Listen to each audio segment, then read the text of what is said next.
Joyful Melody and the lyrics.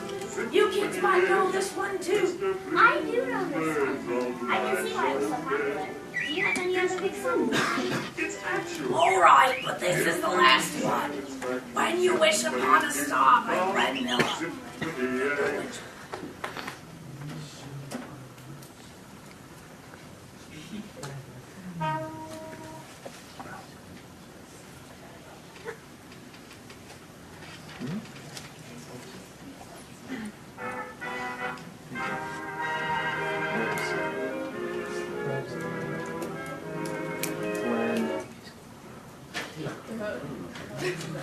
Now, there was something else I was going to say, but I don't remember. It's somewhere in this old brain of mine, and if I was a young guy, shut up, George. Maybe you'll remember later.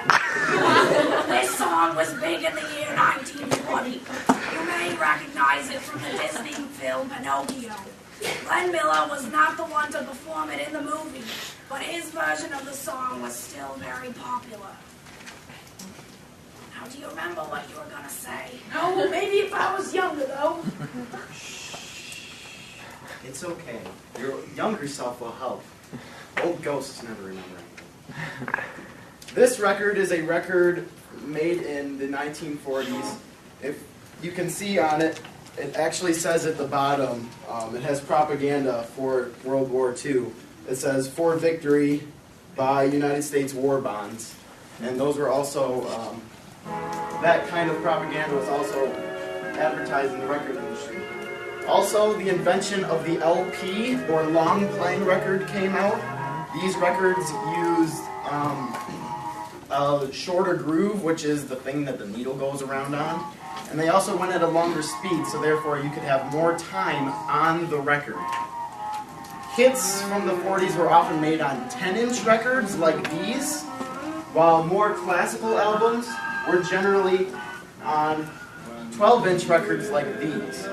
The first 12-inch records were the Columbia series, from the MS-4000 series, and this is an example of the second series that came out, the ML, or the Columbia Masterwork series.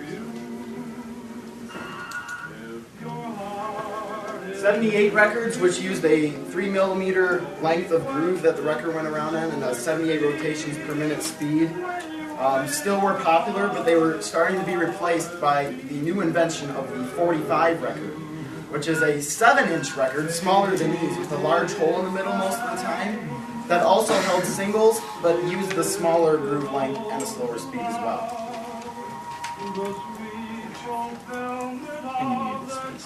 That's really cool. Thanks for sharing the music of the 1940s with us.